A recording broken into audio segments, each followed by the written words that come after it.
Hello everyone, welcome back. कैसे हो आप सब लोग? स्वागत है आप सबका मेरे यूट्यूब चैनल कॉमर्स विद स्पर्श में। आज हम अगले लेक्चर के साथ आ गए हैं। पहले लेक्चर में हम लोगों ने क्या क्या कवर किया था, एक बार मैं आपको उससे गो थ्रू करा देता हूँ। लेक्चर 1 से पहले हमने सिलेबस डिस्कस किया था एंड उसमें मैंने आपको बताया था आपकी क्लास 11th और क्लास 12th में कौन कौन से चैप्टर आप लोगों के लिए एप्लीकेबल है, राइट। फर्स्ट लेक्चर में हम लोगों ने फर्स्ट लेक्चर में हम लोगों ने पार्टनरशिप से स्टार्ट कर दिया था, जिसमें हमने पार्टनरशिप की डेफिनेशन को समझ लिया था और हमने नेचर को समझ लिया था। तो ये था हमारा फर्स्ट लेक्चर। आज हम सेकंड लेक्चर से कंटिन्यू करेंगे। जैसा मैंने आपको फर्स्ट लेक्चर में भी बताया कि हम लोग नोट्स के साथ साथ यहाँ पर कंटिन्यू करेंगे, मतलब नोट्स भी लिखेंगे और तभी हम अपने आगे के टॉपिक्स को करेंगे। तो आज के टॉपिक में लेक्चर नंबर 2 में हमें सबसे पहली जो चीज़ करनी है वो करनी है फीचर्स और कैरेक्टरिस्टिक्स ऑफ पार्टनरशिप। तो ये फर्स्ट कॉन्सेप्ट था, ये सेकंड कॉन्सेप्ट था। अब मैं थर्ड कॉन्सेप्ट की तरफ मूव कर रहा हूँ। Lecture will be slow and study, कहीं पे भागना नहीं है, रेगुलर लेक्चर्स हैं, आपको फुल डिटेल में सब कुछ यहाँ पे कराया जाएगा। एसेंशियल फीचर्स या फिर कैरेक्टरिस्टिक्स ऑफ पार्टनरशिप।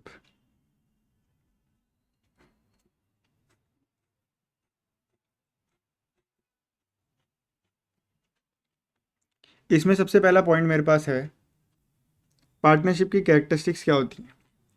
इसमें मेरे पास सबसे पहला पॉइंट क्या है, वो है टू और मोर पर्सन।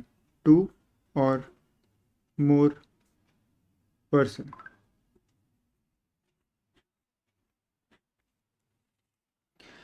अब जब मैंने आपको डेफिनेशन सिखाई थी, डेफिनेशन में मैंने आपको बताया था कि एक सोल प्रोप्राइटर था जो अपने अकाउंट्स बनाता था, और ऐसे ही बहुत सारे फॉर्म्स ऑफ बिजनेस ऑर्गेनाइजेशन होते हैं बिजनेस को करने के लिए। उसमें से एक होता है पार्टनरशिप। पार्टनरशिप में हम कब आते हैं, जब हमें हो सकता है कैपिटल की रिक्वायरमेंट हो, अपने बिजनेस को एक्सपेंड करना हो, तो दो या दो से ज़्यादा लोग आके बिजनेस करते हैं, उसको पार्टनरशिप कहते हैं। तो पार्टनरशिप की डेफिनेशन से ही, partnership is a relationship between who have agreed to share the profit of a business carried on by all और any of them acting for all. यानी कि पार्टनरशिप के होने के लिए दो या दो से ज़्यादा लोगों की ज़रूरत होती ही है। तो ये हमारा पहला फीचर पार्टनरशिप का होता है, दैट पार्टनरशिप में दो या दो से ज़्यादा लोगों की हमें ज़रूरत पड़ेगी। तो इसमें लिखेंगे there must be at least two person to form a partnership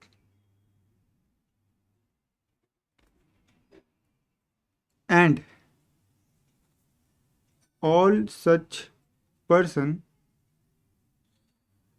must be competent to contract, must be competent to contract। यानी कि यानी कि पार्टनरशिप को करने के लिए एटलीस्ट कम से कम दो लोग होने चाहिए, और वो जो दो लोग हैं वो कॉम्पिटेंट होने चाहिए कॉन्ट्रैक्ट करने के लिए। मतलब वो कॉन्ट्रैक्ट करने के लायक होने चाहिए, ऐसा ना हो कि वो कॉन्ट्रैक्ट करने के लायक ही ना हो। सर आपका इससे क्या मतलब है? मैं बिल्कुल आपको बताता हूँ। यहाँ पे इससे मेरा मतलब है कि हमारे कॉन्ट्रैक्ट एक्ट के हिसाब से कुछ लोगों को कॉन्ट्रैक्ट करना अलाउड नहीं है। वो कौन लोग हैं उनके बारे में हम समझ लेते हैं। तो according to Indian contract act 1872, every person except the, यहां तक नोट हो गया, एक्सेप्ट दी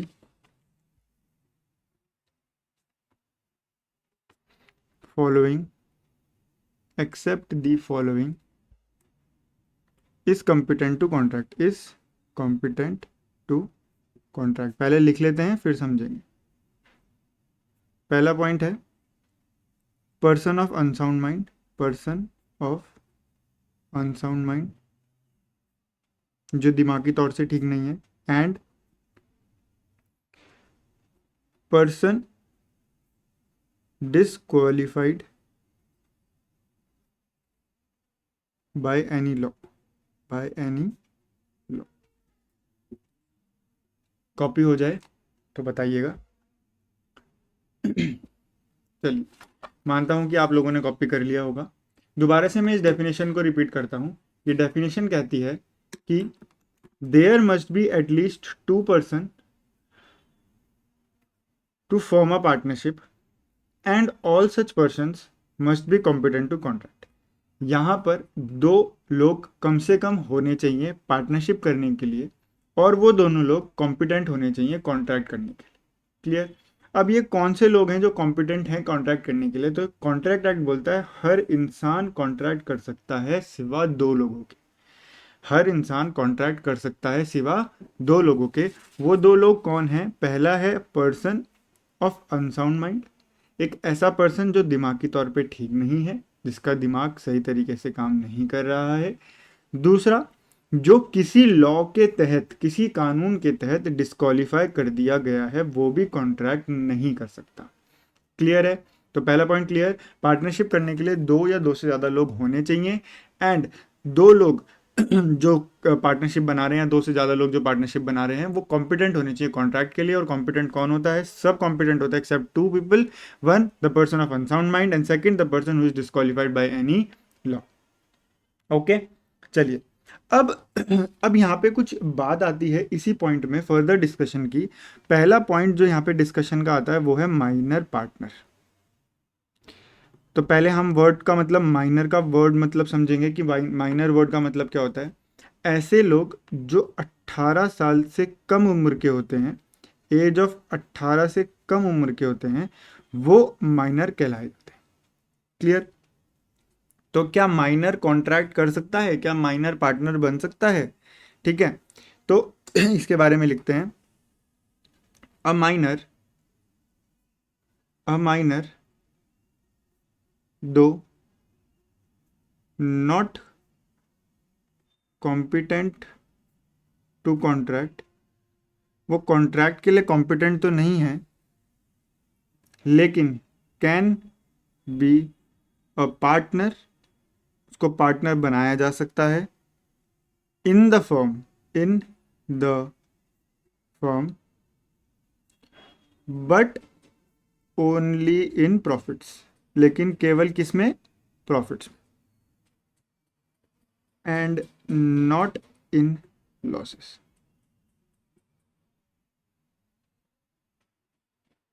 लॉसेस में नहीं। क्लियर होगी इतनी बात? तो क्या माइनर पार्टनर हो सकता है? जी हाँ, माइनर पार्टनर हो सकता है। हालांकि वो कॉम्पिटेंट नहीं है, क्योंकि उसने अभी एज अटेन नहीं करी है कॉन्ट्रैक्ट में एंटर होने की, लेकिन फिर भी उसको अगर आप पार्टनर बनाना चाहते हो तो आप बना सकते हो, लेकिन सिर्फ और सिर्फ प्रॉफिट के हिस्सेदारी के लिए। ठीक है? सेकंड पॉइंट, अगर कोई माइनर चाहे, a minor should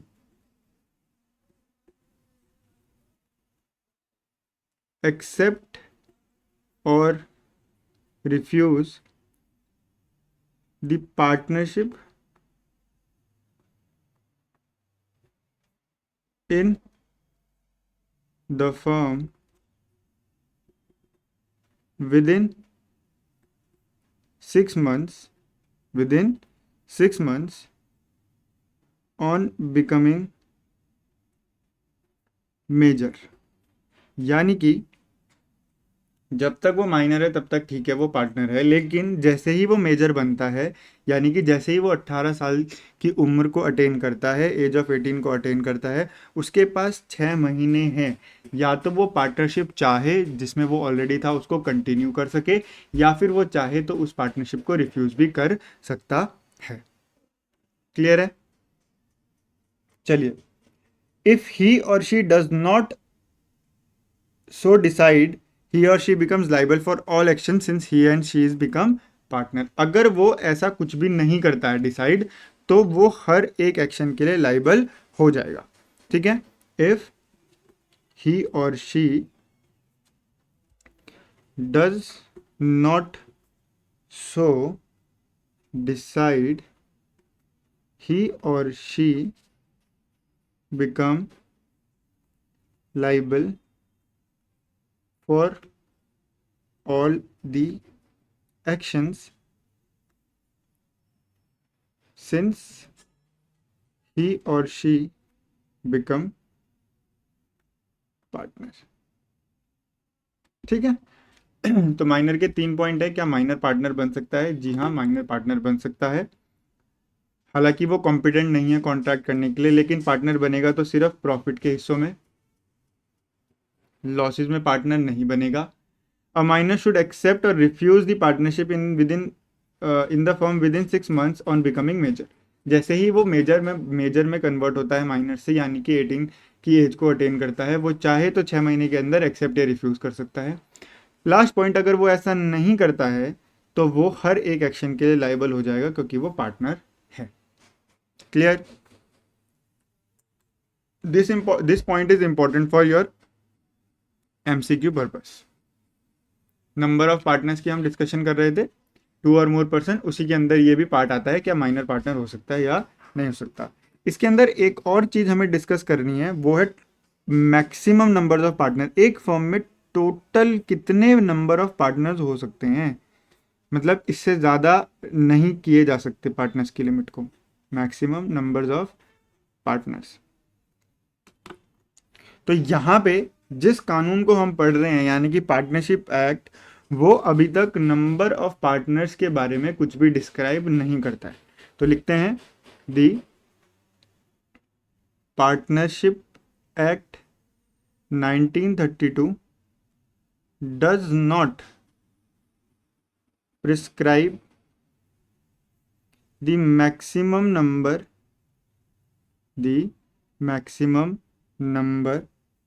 of partners in the firm। वो तो नहीं बताता है कि फर्म में कितने नंबर ऑफ पार्टनर्स होने चाहिए, लेकिन but the companies act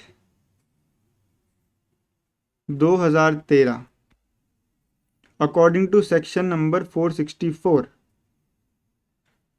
government को पावर देती है, empowers the central government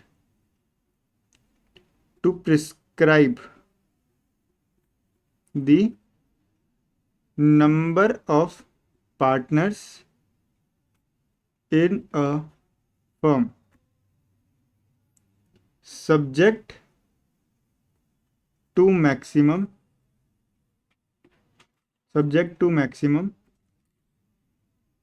of 100 partners.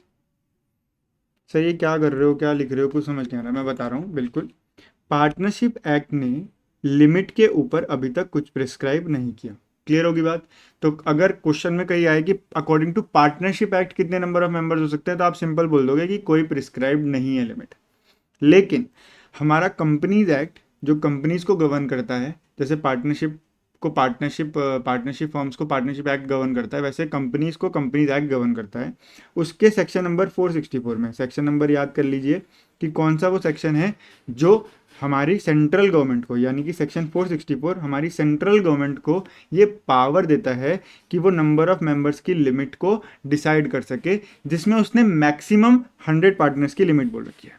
मैं फिर से रिपीट कर रहा हूँ, कंपनीज एक्ट के अकॉर्डिंग 100 पार्टनर्स की लिमिट मैक्सिमम है। मतलब उसने कह दिया कि आप मैक्सिमम 100 पार्टनर्स कर सकते हो, लेकिन फिर भी उसने उस 100 के अंदर से कितने टोटल होने चाहिए उसकी पावर सेंट्रल गवर्नमेंट को दे रखी है। मतलब सेंट्रल गवर्नमेंट चाहे तो बोल सकती है कि भाई 10 लोगों से ज़्यादा एक पार्टनरशिप फर्म नहीं बन सकती है, 20 से ज़्यादा नहीं बन सकती है, 30 से ज़्यादा नहीं बन सकती है, लेकिन 100 तक, 100 से ऊपर का कोई प्रिस्क्राइब्ड नहीं किया गया है, ना एक्ट में ना सेंट्रल गवर्नमेंट ने, कहीं नहीं। अगर हमें 100 की लिमिट को चेंज करना है तो हमें कानून ही बदलना पड़ेगा। क्लियर है? तो सेंट्रल गवर्नमेंट ने अभी क्या बोला है, सेंट्रल गवर्नमेंट ने अभी 50 पार्टनर्स की लिमिट को प्रिस्क्राइब किया हुआ है। मतलब सेंट्रल गवर्नमेंट बोलती है कि 50 लोगों से ज़्यादा पार्टनरशिप फर्म में लोग नहीं होने चाहिए, लेकिन सेंट्रल गवर्नमेंट चाहे तो इसको 50 से 100 तक लेके जा सकती है, क्योंकि कानून उसकी सहमति, उसकी पावर सेंट्रल गवर्नमेंट को देता है। क्लियर? तो central government has prescribed the limit of 50 partners। Clear?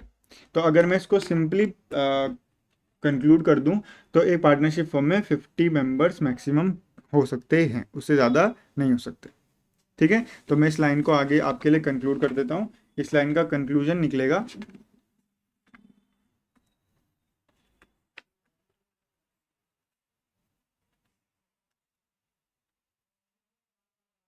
इस लाइन का कंक्लूजन निकलेगा, मेरी इस लाइन का कंक्लूजन होगा as a result a partnership firm cannot have more than 50 partners. Clear? बढ़ सकते हैं आगे? क्या ये पॉइंट की रिपीटेशन की ज़रूरत है? नहीं सर, समझ आ गया, चल सकते हैं आगे। ठीक है जी। अगला पॉइंट जो मेरा है वो है, ये अभी तक मेरा फर्स्ट पॉइंट चल रहा था, मैं आपको दोबारा से एक बार फर्स्ट पॉइंट दिखा देता हूँ। मैंने आपको फर्स्ट पॉइंट बताया था 2 और मोर पर्सन, इसके अंदर मैंने माइनर पार्टनर का डिस्कशन किया, इसके अंदर मैंने मैक्सिमम लिमिट का डिस्कशन किया। तो अब जाके मेरा फर्स्ट फीचर खत्म हुआ। अब मैं सेकंड फीचर की तरफ बढ़ रहा हूँ। मेरा second feature is agreement.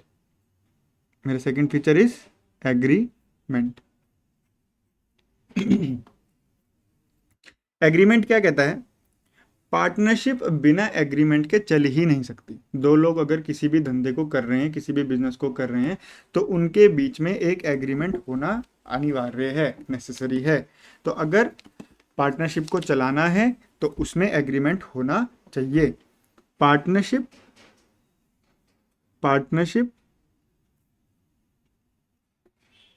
comes into existence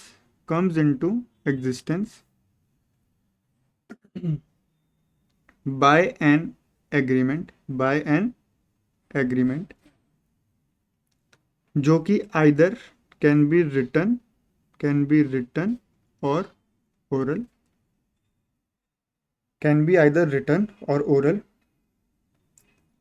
it is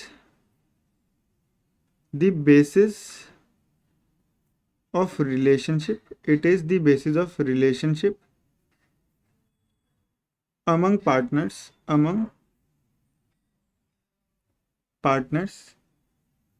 which may be for a particular venture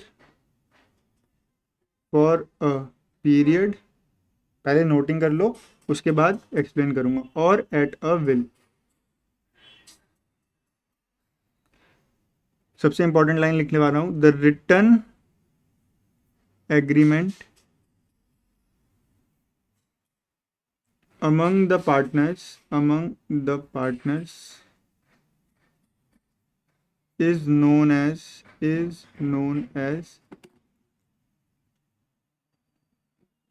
partnership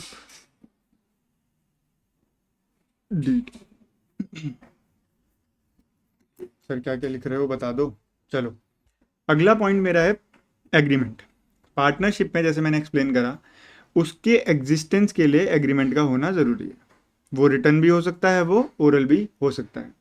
अब ये हमारा एज अ पार्टनर्स हमारा रिलेशनशिप कैसा है उस पर डिपेंड करता है कि पार्टनरशिप में एग्रीमेंट किस तरीके का क्रिएट होगा। या तो हम किसी एक पर्टिकुलर काम को करने के लिए पार्टनरशिप में आए हैं, या हम कुछ समय के लिए पार्टनरशिप में आए हैं, और एट विल यानी कि अपनी इच्छा से, जब हमारी मर्जी हो तब हम एग्रीमेंट क्रिएट कर रहे हैं और पार्टनरशिप में आ रहे हैं। तो पार्टनरशिप हमारे रिलेशनशिप किस तरीके के हैं उस पर डिपेंड करता है। हम किसी काम को पूरा करने के लिए पार्टनरशिप बना रहे हैं, हम कितने पीरियड के लिए या किसी विल के अकॉर्डिंग पार्टनरशिप में आ रहे हैं, तो उसके लिए हमारा एग्रीमेंट तैयार किया जाता है। और पार्टनरशिप में एग्रीमेंट के बिना पार्टनरशिप का होना बिल्कुल भी सही नहीं माना जाता, जो कि एक ओरल भी हो सकती है, रिटर्न भी हो सकती है। रिटर्न एग्रीमेंट को हम पार्टनरशिप डीड कहते हैं, और पार्टनरशिप डीड यानी कि रिटर्न एग्रीमेंट का होना हमारे लिए ज़्यादा बेनिफिशियल होता है। क्लियर है? यहाँ तक चल सकते हैं आगे। अब ये रिटर्न एग्रीमेंट है, यानी कि मैंने बोला एग्रीमेंट रिटर्न भी हो सकता है और ओरल भी हो सकता है। तो जो ये रिटर्न एग्रीमेंट है पार्टनर्स के बीच में, इसको बोला जाता है पार्टनरशिप डीड। इसको मैंने रेड से अलग इसलिए लिखा क्योंकि ये एमसीक्यू पॉइंट ऑफ व्यू से काफ़ी इंपॉर्टेंट है। तो मैं जो भी चीज़ आप लोगों के लिए इंपॉर्टेंट है उसको अलग से हाईलाइट करके लिख रहा हूँ। क्लियर होगी बात? तो हमने आज 2 पॉइंट डिस्कस करे। ऐसे ही मूविंग फॉरवर्ड नोट्स के साथ, क्योंकि आई हैव प्रॉमिस्ड यू कि वीडियोस 15 से 20 मिनट की होंगी, उससे ज़्यादा नहीं होंगी। तो एज आई प्रॉमिस्ड आज 2 पॉइंट हुए, जल्दी ही और पॉइंट्स होंगे and this way we are going to cover our complete syllabus. अगर आप लोगों ने यहाँ तक वीडियो देखी है, अच्छे से आपको समझ आई है, तो आप कमेंट बॉक्स में कमेंट करके अपने रिव्यूज़ बता सकते हो। आपको क्या इम्प्रूवमेंट चाहिए वो भी आप बता सकते हो, एंड मैं कौन सी बुक्स और कौन से क्वेश्चंस आप लोगों के लिए लेके आऊँ मूविंग फॉरवर्ड आगे के लेक्चर्स में, आप वो भी बता सकते हो। यहाँ तक वीडियो देखने के लिए थैंक यू सो मच। मिलता हूँ आपको अगली वीडियो में, तब तक के लिए stay connected, stay fit and stay happy. जय हिंद।